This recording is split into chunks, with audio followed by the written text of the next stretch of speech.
Welcome to the night shift. Yo. Hey, how's it going? Good. How are you? Good. So I just wanted to call in. The first guy you guys had is from California, up by me. Um, sorry, I live in Vacaville, and my stories that I wanted to tell was actually from my dad's perspective. Okay. He lived in a place kind of between Davis and Sacramento. Sorry, I'm super nervous. No, you're fine. You're I got fine. Yeah, so he lives in between um, Dixon and Davis or Sacramento. Sorry, it's called Davis. And the place he used to live, there was a creek that goes through it. It's called Peter Creek, and there's an orchard there. Well, the story I'm going to tell you guys is how it takes place in that orchard. And the last guy saw shadow people, right? He was talking about shadow people, and then I'm pretty sure he talked about lights too. And what happened? They were my little brother. He was 12 at the time, um, and my dad and a couple of my little brother's friends. They go out to this orchard to get scared because this orchard. We used to go paintballing out there all the time, and my dad grew up on that orchard. And they used to see things like they used to see shadows. They used to see hands coming out of the ground. They used to see footprints that would lead from the water all the way up to the house. And he told me a story about how he would hear footprint or footsteps on top of his house. So it's just like a generally creepy area.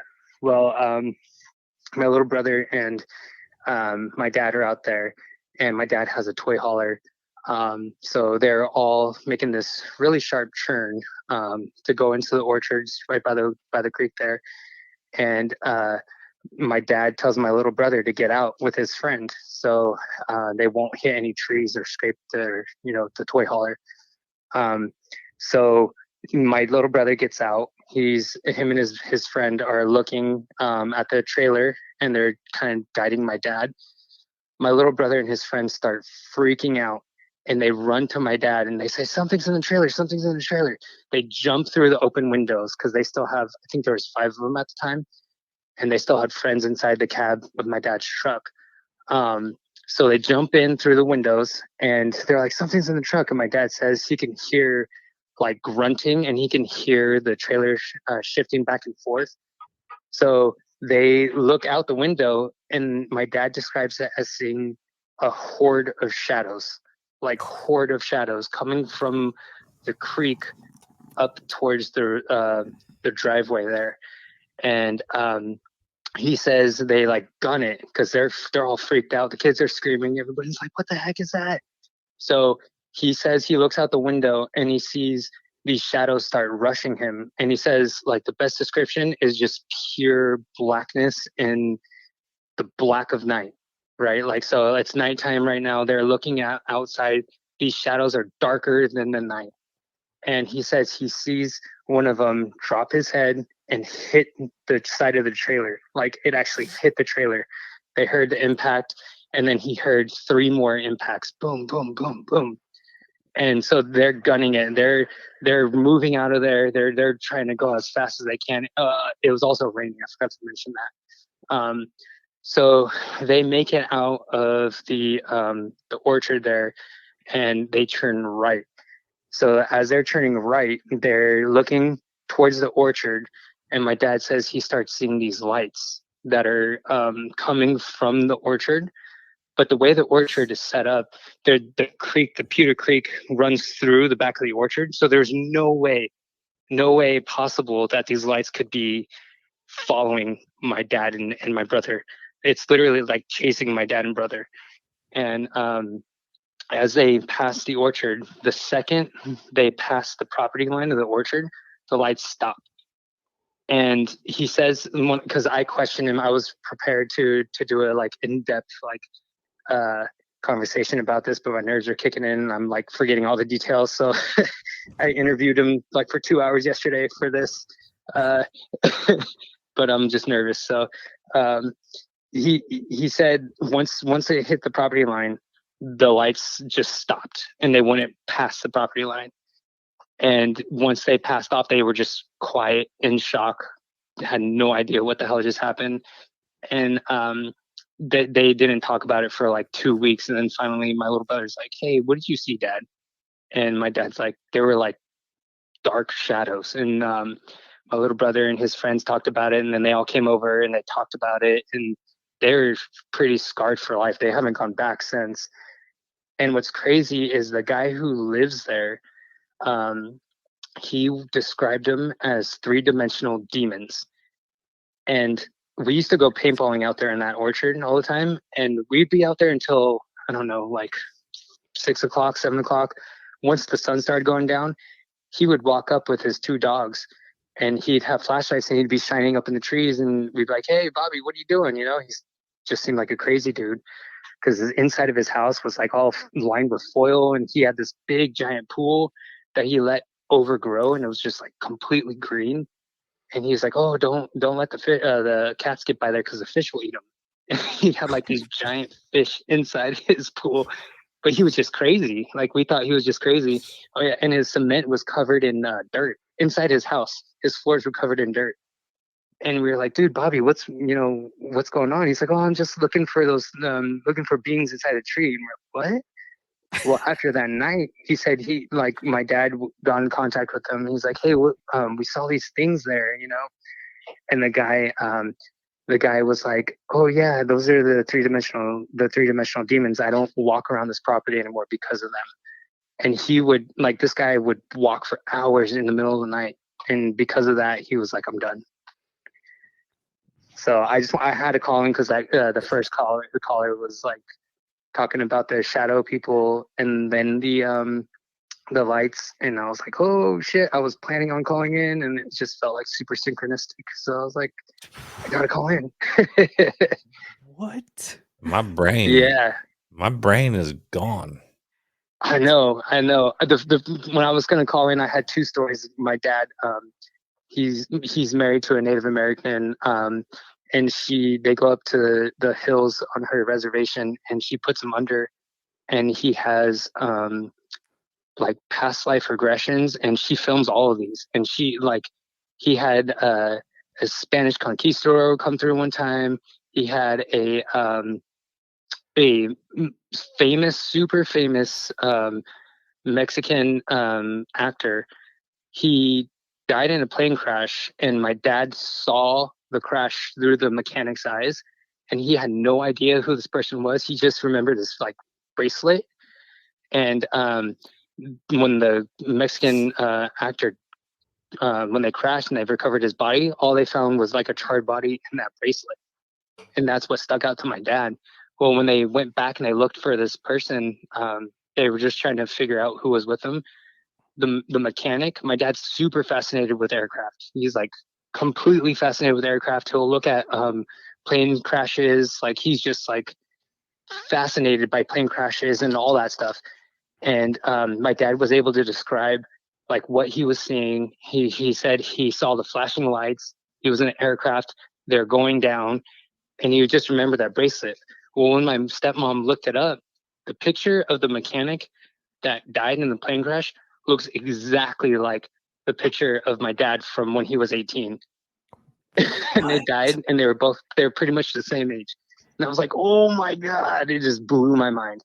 So I was gonna call in with like all some of the stories about him going under and seeing spirits, and uh, he says he sees like balls of energy, and they come through, and then they'll like present themselves as who they're supposed to be.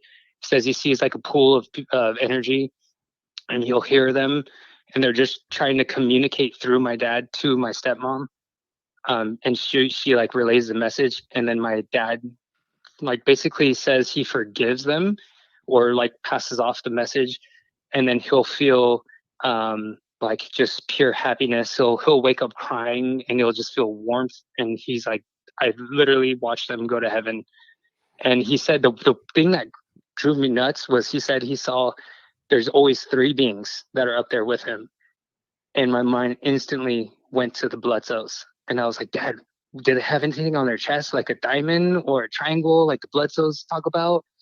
And he was like, nah, I don't know, but I'll look next time. But he said there was 3 beings, and then he said something else. I can't remember. It was like something about balls of light and being light beings is what he, like, a direct quote from him. And I was like, Dad, you gotta stop. You gotta stop right now. Don't call them light beings. But Oh man! before I go, my wife's about to yell at me and come fucking suplex me through the door because my kids are screaming inside. But I was always curious about, because I do listen to the Blesso podcast, and I like I I understand their point of view, and I'm also see it from through your point of view as well. I'm like, dude, this could be like a false kind of entity, kind of like coming through, but at the same time, I'm like, it could be, like, it could be either or. I was just curious how you guys. I know you guys have had some things with the Bledsoe beings and had some weird shit happen after that, but just curious, would you guys ever sit down with the Bledsoe podcast and like do like a mix swap or a podcast swap? Sure. Yeah. I wouldn't have a problem with it. I think that'd be freaking dope. Excellent conversation. Yeah, it would definitely be. It would probably get interesting, and it's just it's all points of view. Like, as long as everybody can remember that's just points of view. It's just sometimes people see things differently from outside looking in, than experiencing it, Mm-hmm. Yeah. So it could definitely be a good conversation. Yeah. Last thing I want to say before I get off here, and let someone else talk. You guys used to talk a lot about people having dreams about like apocalyptic wars or stuff like that. Has anything come through with that, or you get any more information or any more people talking about crazy end of the world dreams? They kind of dropped off. Yeah, to be honest with you. Yeah, because we were getting tons of emails about people having these apocalyptic dreams and interacting with people within these dreams, and then all of a sudden it just seemed like it all stopped. Yeah, I remember you guys were talking about maybe making a whole episode out of it. Yeah, because we were getting so many. Mm-hmm. Yeah. All right. Well, thanks, guys. Thanks for letting me talk. Sorry for my rambling. Super nervous, but no, you did awesome. You killed it. Glad I finally got to get his message out there. Yes, it was awesome. It was awesome. All right, guys. Much love. Night. Take it easy. Stay safe. Bro, I'm trying to go Game of Thrones, this fucking shadow army rushing at me type of shit. I'm ready. The mental picture I have in my head of them just lowering their head and start running into the side of the toy trailer. It's terrible. I'm trying to go. I want to know what's going on in the orchard that's got all that malevolent energy. I know. Like he was saying, hands popping out of the ground and shit. Yeah. That's terrifying. Fuck the footsteps. I don't give a shit about seeing no water footsteps. You go walking through there and see hands coming out of the ground, I'm going to shit myself. I love that he was just like, yeah, it's where we go to get scared. Well, I fucking say so. Yeah. You got shadow dudes trying to flip your trailer. They didn't care enough. They headbutt motherfuckers. These shadow people, man. The more calls we get in about them, it's like, dude, I'm telling you, it's got me hook, line, and sinker. Are they like just? Do they absorb the light? Are they absent of light? Like, because you hear people see them in the dark, and they're like that they're darker than the dark. Yeah. Do they absorb it? I don't know, man. Yeah, Jeremy, that's exactly what I thought. I thought of Game of Thrones and the World War Z zombies when they just pile into everything. Yeah, that sounds terrible. Oh yeah. And the fact that it's almost like confined to that area, because I said once they get out of there, it's done. Really bizarre. And Chris, who mentioned on the first UFO, popped back in and said, in a weird synchronicity, he used to live in winters along Puda Creek, which is what he was talking about. And he said Puda Creek is a scary place at night. Well, I'm trying to go. I'm down. I will fight them. Let's roll. Dude, that was a good way to cap the night off. I will say that. And that was a fantastic way. Yeah, and I want to know more about his dad and the past life regressions and like I love that now we've got like hollow cult boots on the ground on the other side. Now, it's because he's out there doing the work, looking for symbols on light beings, uniforms, and shit. Yeah. So, kudos, Hollow Cult. I'm down. Man, I am down. You guys brought some heaters tonight. I know, that was awesome.